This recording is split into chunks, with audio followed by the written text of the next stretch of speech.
আল্লাহু লা ইলাহা ইল্লাল্লাহ লা ইলাহা লা ইলাহা ইল্লাল্লাহু মুহাম্মাদুর রাসূলুল্লাহ সাল্লাল্লাহু আলাইহি ওয়াসাল্লাম। আলহামদুলিল্লাহ পড়েন। সম্মানিত উপস্থিতি, এবার গাউসে পাকের স্মরণে মাহফিল তাবারক আরেকটা হচ্ছে ছোটখাটো, ইনশাল্লাহ একটু ধৈর্য সহকারে বসেন। আমাকে বলেছে হুজুর আরেকটু আলোচনা করেন। সম্মানিত উপস্থিতি আব্বুজিরা, তারপরেও বেশি লম্বা করা যাবে না। শীতের রাত্র, আবার ফজরের জামাত পড়তে হবে, কথা বলেন ঠিক কিনা? বাবাজিরা আমার, আব্বুজিরা আমার, গভীর মনোযোগ দেন। এবার গাউসে পাক আব্দুল কাদের জিলানী আল গিলানী রাদিয়াল্লাহু তাআলা আনহু, হায় হে বড় পীর আব্দুল কাদের জিলানের জিলানী, তোমারি নামের গুণে আগুন হইয়া যায় পানি,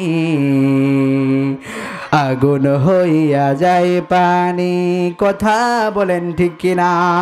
ও বন্ধুরে, বন্ধুরে, মুসা ঈসা আলাইহিমুস সালাতু ওয়াস সালামের একটা উম্মত ডাক দিয়া কই, পাগলারে আমি এমন একজন নবীর উম্মত হয়েছি যেই নবীজি মরা মানুষ জিন্দা করতে পারে। জোরে বলেন সুবহানাল্লাহ। এবার আমার নবীর উম্মত ডাক দিয়া কয়, আমাদের মাঝেও এমন একজন আল্লাহর ওলি আছে রে, যেই আল্লাহর ওলিটা মরা মানুষ জিন্দা করতে পারে। এই জন্য হাদিস শরীফের মধ্যে বলেছেন, হাদিস শরীফের মধ্যে এসেছে, অন্য অন্য নবীদের চাইতে আপনারা আমার নবীজির উম্মতের দাম অনেক অনেক বেশি। জুড়ে বলেন সুবহানাল্লাহ। এবার ডাক দিয়া কয়, প্রমাণ দেখাও।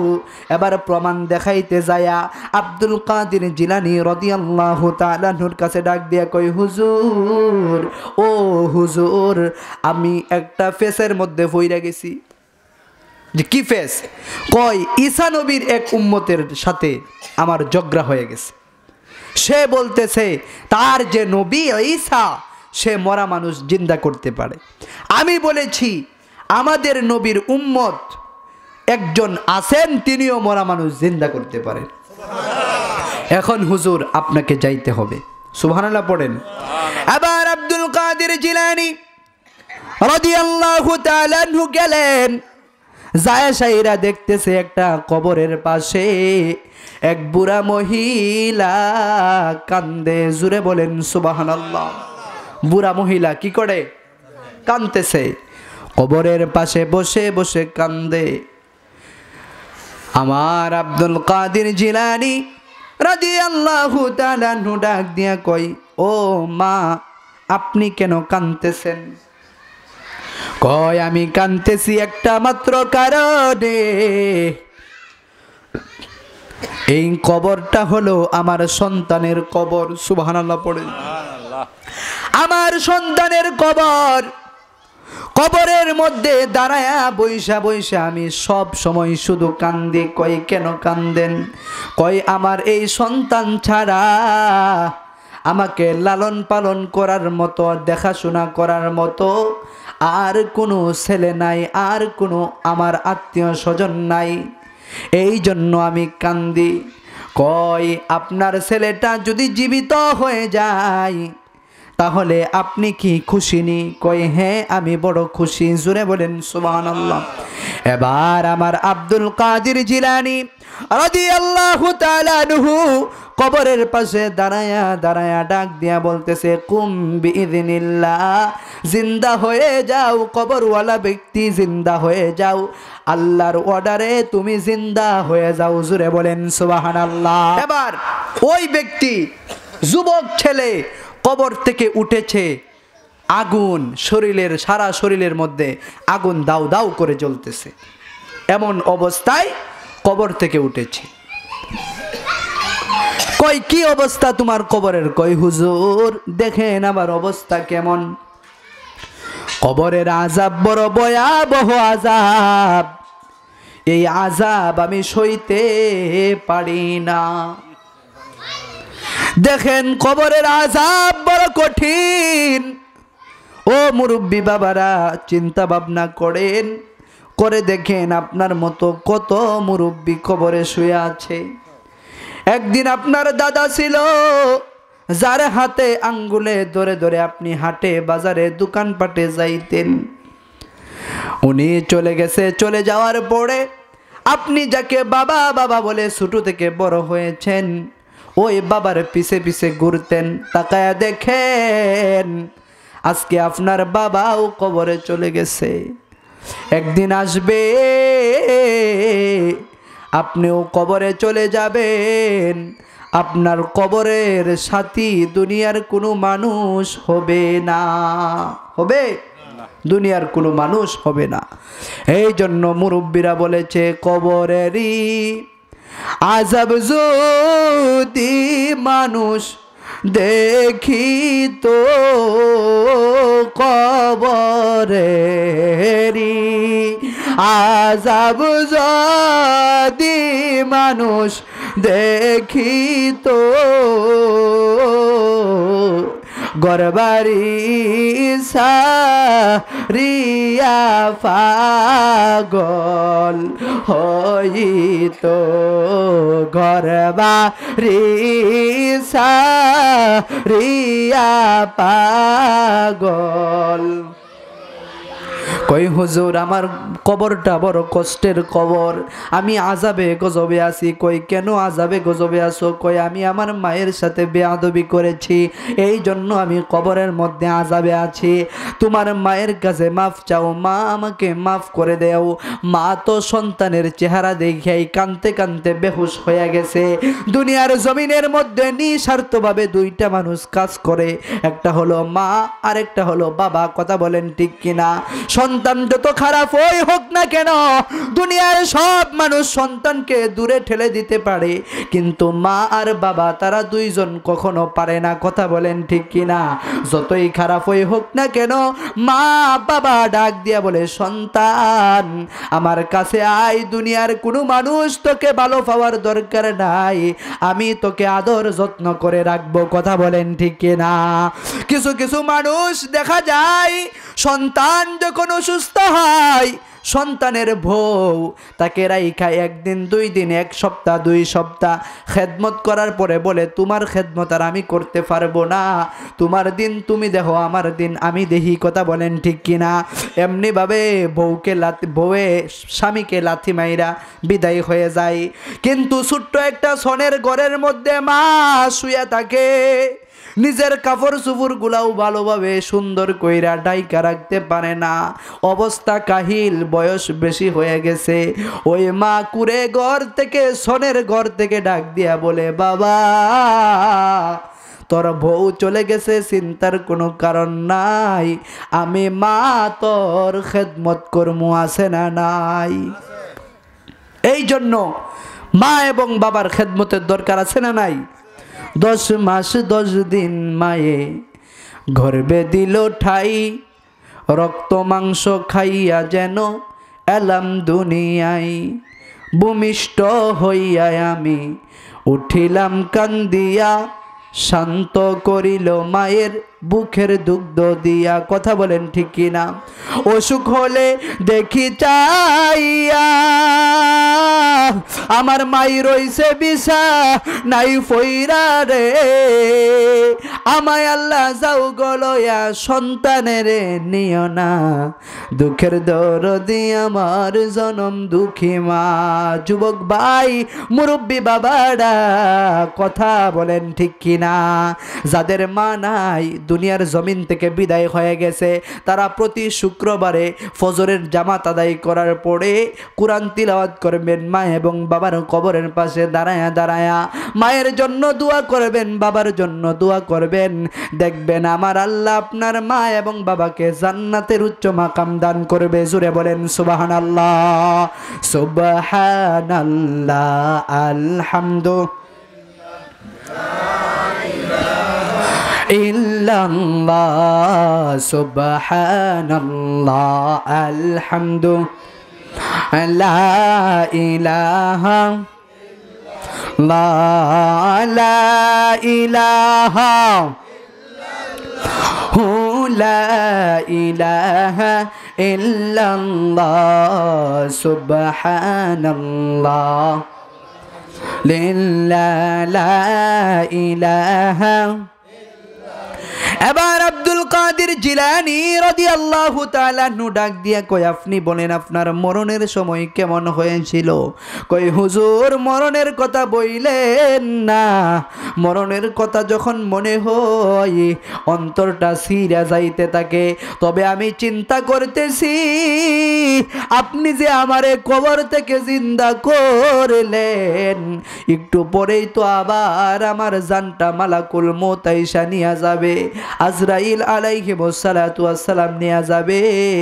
আবার তো আমার ওই মরণের কষ্ট সহ্য করতে হবে। হুজুর গো হুজুর, মরণের মতো এত কঠিন যন্ত্রণাদায়ক মরণ, এটা দুনিয়ার কোনো মানুষ যে না মরছে সে কখনো বুঝবে না। এই জন্য বাজান, এই জন্য বলি মরার আগে মরণের কিছু মাল সামানা তৈয়ার কইরা নিয়ে যান। মাল সামানা কেমনে তৈয়ার করবেন? এক নম্বর মাল সামানা হলো ইসলামের মধ্যে পরিপূর্ণভাবে দাখিল হয়ে যান। দাখিল হয়ে যাওয়ার পরে নামাজ পড়েন, রোজা রাখেন, হজ করেন, যাকাত দেন, মা এবং বাবার খেদমত করেন, সুদ ঘুষ থেকে বিরত থাকেন। আমার আল্লাহ আপনার জিন্দেগিটা ওলি আউলিয়াদের জিন্দেগি হিসাবে কবুল করে নিবে। কথা বলেন ঠিক কিনা?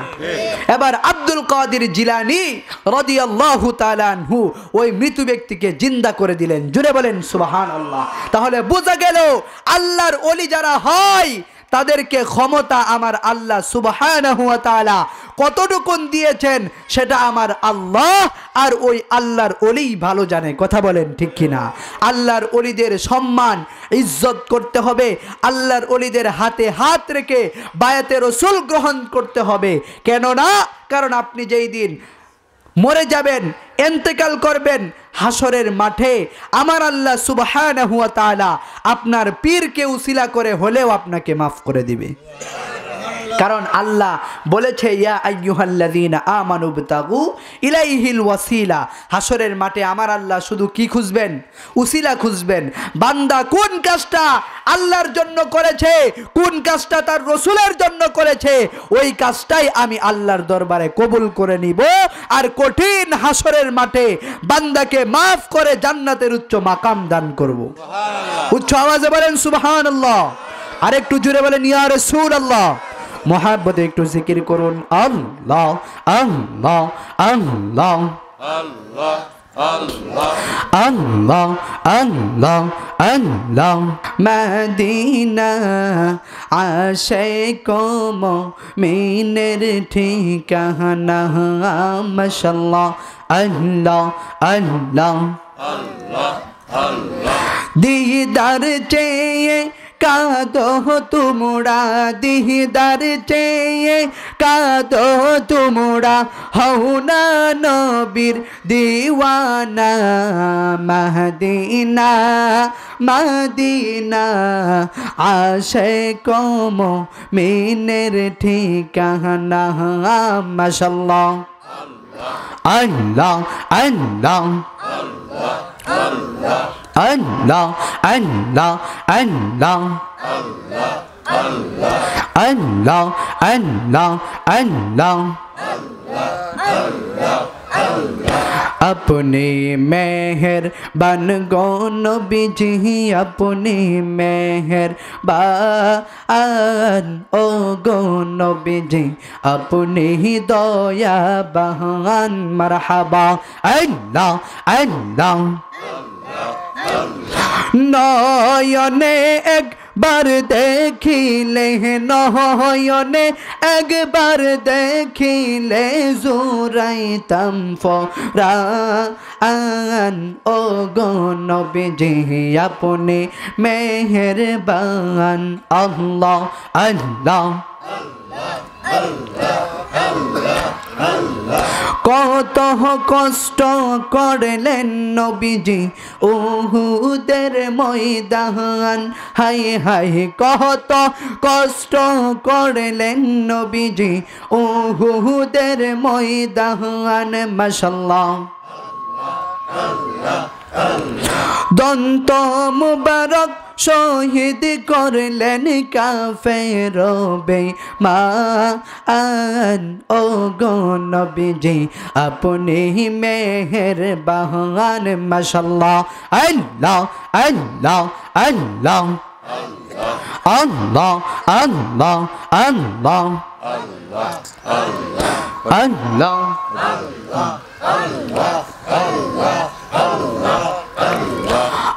আল্লাহ আল্লাহ আল্লাহ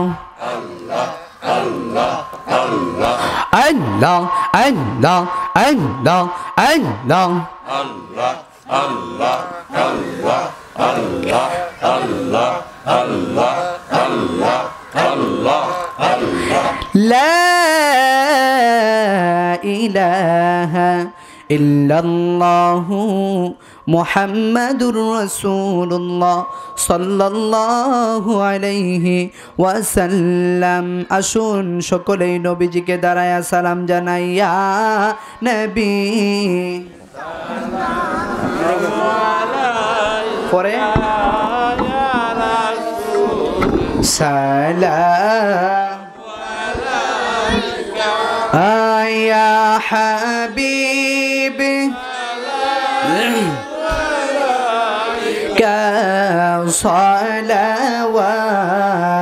সালাওয়াতুল্লাহ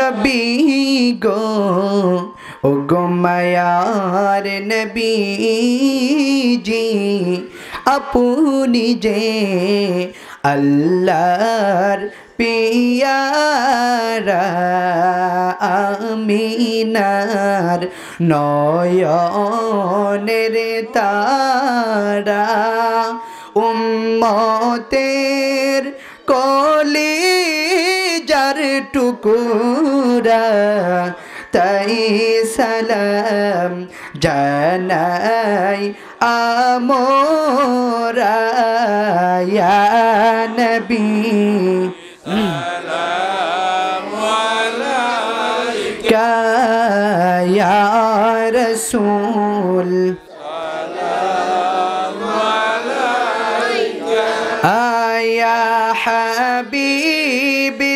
সালামু আলাইকা সালাওয়াতুল্লাহ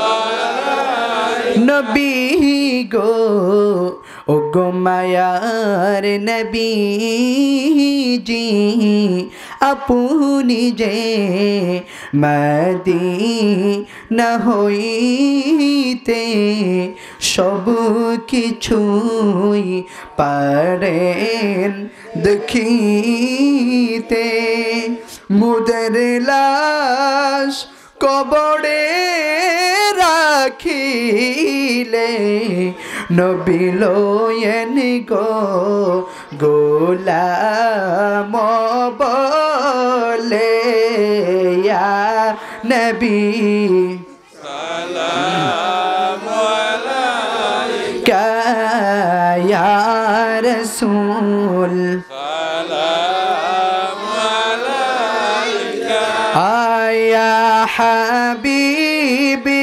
সালাম